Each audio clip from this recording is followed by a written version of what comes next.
நமஸ்காரம். 1000 நாமங்கள் 1000 கதைகள் 302வது திருநாமம் யுகாவர்த்தாய நமக.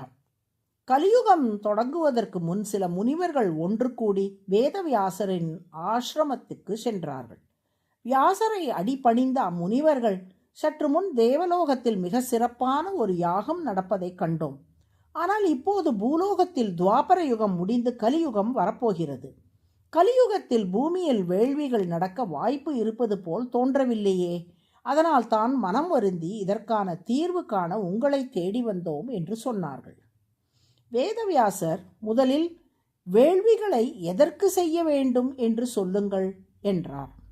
வேதங்களில் சொல்லப்பட்ட விதிகளின்படி வேள்விகளை செய்தால் அதனால் இறைவனுக்கு மனமகிழ்ச்சி ஏற்படும், இறைவனின் அருளை பெறலாம்.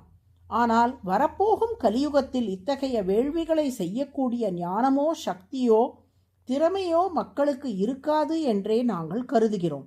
எனவே அவர்களால் இறை அருளை பெற முடியாமல் போய்விடுமோ என்ற ஏக்கம் எங்கள் மனதில் எழுகிறது. அதனால்தான் இந்த சிக்கலான தீர்வை தேடி உங்களிடம் வந்துள்ளோம் என்றார்கள் முனிவர்கள். வியாசரோ, நீங்கள் சொன்னது சரி. இறைவனை மகிழ்விக்கத்தான் வேள்விகள் செய்யப்படுகின்றன. கலியுகத்தில் வரப்போகும் மக்களில் வேள்வி செய்யும் ஞானமும் திறமையும் பெற்றவர்கள் சிலர் இருந்தாலும் பெரும்பாலான மக்களால் இவ்வேள்விகளை செய்ய இயலாது. அப்படியானால் அவர்கள் இறையருளை பெற என்ன வழி? ஓர் எளிமையான வழியை எனது தந்தையான பராசர முனிவர் கூறியுள்ளார்.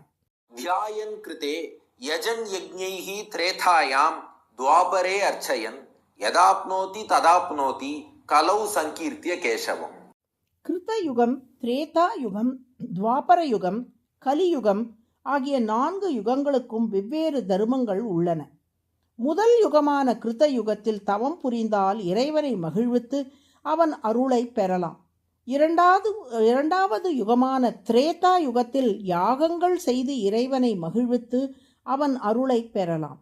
3ஆம் யுகமான துவாபர யுகத்தில் அர்ச்சனைகள் பூஜைகள் செய்து இறை அருளை பெறலாம்.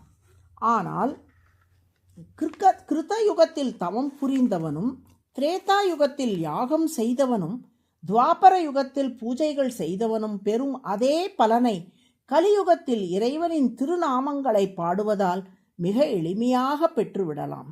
எனவே கலியுகத்தில் நாம சங்கீர்த்தனமே இறைவனை எளிதில் மகிழ்விக்கும் சாதனமாகும். அதுவே இறை அருளை பெறுவதற்கான வழியும் ஆகும் என்றார். வேதவியாசரே, மக்கள் இறை அருளை பெற நல்ல வழி காட்டியமைக்கு மிக்க நன்றி. ஆனால் இனியும் உலகில் தவமோ யாகமோ செய்ய இயலாதா என்று முனிவர்கள் கேட்க, கலியுகத்தில் ஞானமும் திறமையும் கொண்ட சிலரால் மட்டுமே யாகம் செய்ய முடியும். அனைவராலும் அதை செய்ய முடியாது தான். எனினும் கலியுகம் நிறைவடைந்தவுடன் மீண்டும் கிருத யுகம் வரும். அந்த கிருத யுகத்தில் வாழும் மக்களுக்கு தவம் யாகம் போன்றவற்றை செய்யும் ஞானமும் திறமையும் இருக்கும் என்றார் வியாசர். ஒவ்வொரு யுகத்துக்கும் ஒவ்வொரு தர்மம் இருப்பதாக சொல்கிறீர்களே, இந்த தர்மங்கள் அந்தந்த யுகத்திற்கு ஏற்றபடி சரியாக நிலைத்து நிற்குமா? கிருதயுகத்தில் மீண்டும் தவமும் வேள்வியும் செய்யும் ஆற்றல் மக்களுக்கு கிட்டுமா என்று கேட்டார்கள் முனிவர்கள்.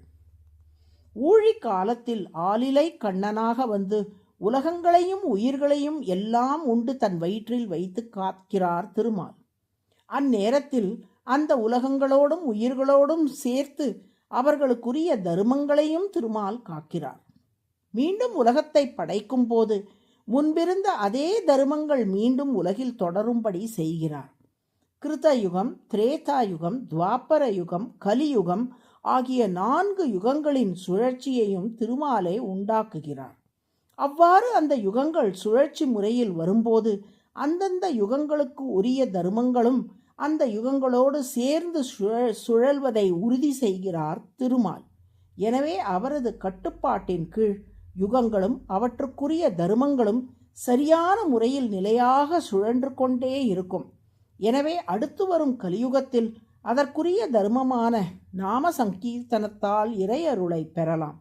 மீண்டும் கிருத யுகம் வரும்போது நீங்கள் விரும்பியபடி உலகெங்கும் வேள்விகள் நடைபெறும். நிம்மதியாக சென்று வாருங்கள் என்று முனிவர்களை அனுப்பி வைத்தார் வியாசர். ஆவர்த்த என்றால் சுழற்சி என்று பொருள். யுக என்பது 4 யுகங்களை குறிக்கிறது. யுகாவர்த்த என்றால் யுகங்களை சுழற்றுபவர் என்று பொருள். யுகங்களோடு சேர்த்து அவற்றுக்குரிய தர்மங்களையும் சுழல செய்வதால் யுகாவர்த்த என்று திருமால் அழைக்கப்படுகிறார். அதுவே விஷ்ணு சகஸ்ரநாமத்தின் 302வது திருநாமம். யுகாவர்த்தாய நம என்று தினமும் சொல்லி வரும் அன்பர்களுக்கு வாழ்க்கையில் பல புதிய நல்ல திருப்பங்கள் ஏற்படும்படி திருமால் அருள் புரிவார். நாராயண நாராயண.